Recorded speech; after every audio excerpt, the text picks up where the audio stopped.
Pois falo na noite de 15 de maio,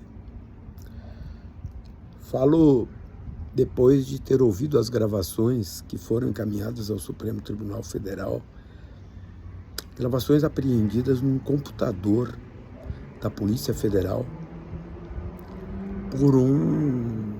gravações feitas por um policial federal.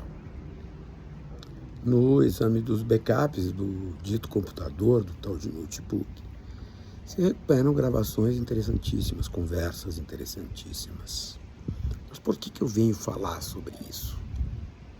Esses dias eu escutei uma frase.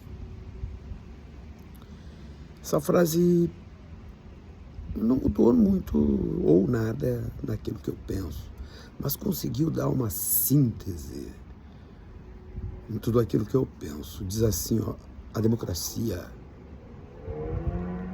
morre na escuridão. Quando eu percebo certas coisas, sabe? As pessoas não dão mais bola para a lei, as pessoas fazem o que acham que podem fazer, porque tem uma canetinha vagabunda aqui, uma canetinha vagabunda ali. Leem os textos de lei e fazem o que bem entendem. Isso é a escuridão caindo sobre a institucionalidade. Existe um momento em que as nossas opiniões, elas passam a ser irrelevantes. Quando?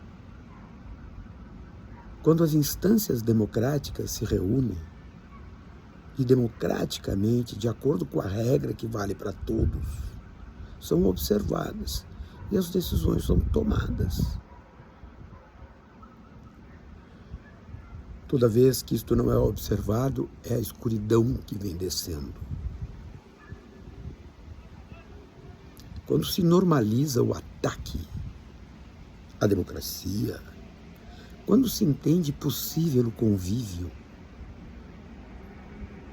daqueles que prezam a democracia com aqueles que a desprezam, nós temos uma antinomia claríssima. Não é possível a convivência entre democratas e não democratas. Isso não é possível. E quem é que diz isso? Karl Popper, um liberal. Aliás, que saudades, né? Dos liberais democratas. Como eles fazem falta, né? Eles foram consumidos por este extremismo que, com o beneplácito, digo de direita, porque isso não é extremismo de direita, isso é fascismo mesmo, né? Mas observem quais são as alternativas que o liberalismo democrático está oferecendo para o Brasil. A direita clássica, o liberalismo clássico, aqueles que acreditam em democracia, que acreditam em mercado, em livre mercado. Que alternativas eles estão apresentando? Eu falo em nomes, referências, nada. Pois Karl Popper, quando lidava sobre o tema da tolerância, ele dizia que não é possível tolerar aqueles que não toleram a democracia. Assim como é impossível conviver com aqueles que não aceitam os regimes democráticos. E essas coisas, elas acabam se expressando em temas mínimos. No cotidiano das repartições públicas, né? Quando não se observa a lei, quando um determinado interesse, um determinado pragmatismo acaba permitindo uma burla, uma certa tolerância à inobservância daquilo que democraticamente foi decidido. E quando a gente fala democraticamente decidido, a gente fala em procedimento, um procedimento que admite todas as linhas de pensamento que a Constituição brasileira abriga, mas a Constituição brasileira não abriga o pensamento antidemocrático.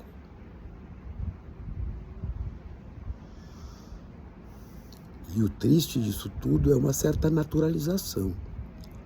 Tu vê certa mídia profissional, né, que naturaliza posições que são posições golpistas. Hoje o Supremo Tribunal Federal formatou a unanimidade para a condenação da Carla Zambelli. 10 anos de cadeia. Mas o que fez a dona Zambelli? Simplesmente patrocinou a invasão do sistema judicial brasileiro. Patrocinou um ataque hacker ao Conselho Nacional de Justiça. Prova provada.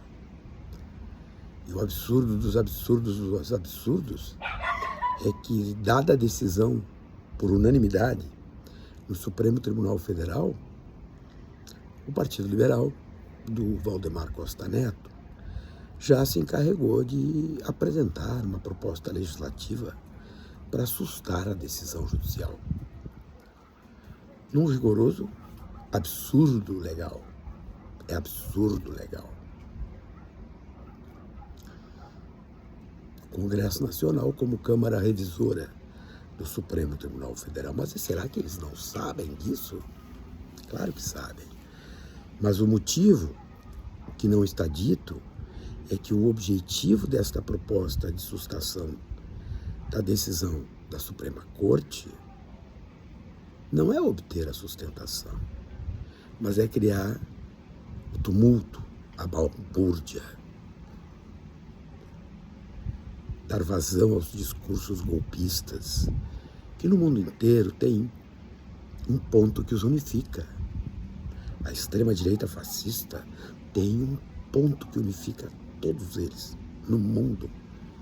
É o ataque ao sistema judicial. Assim se vê na Hungria, assim se vê nos Estados Unidos, assim se vê na Polônia, assim se vê na Argentina, assim se viu, por exemplo, no regime autoritário dito de esquerda, que para mim não tem nada de esquerda, da Venezuela. O sistema judicial sendo atacado. Semana passada foi feito isso, no caso do Ramagem.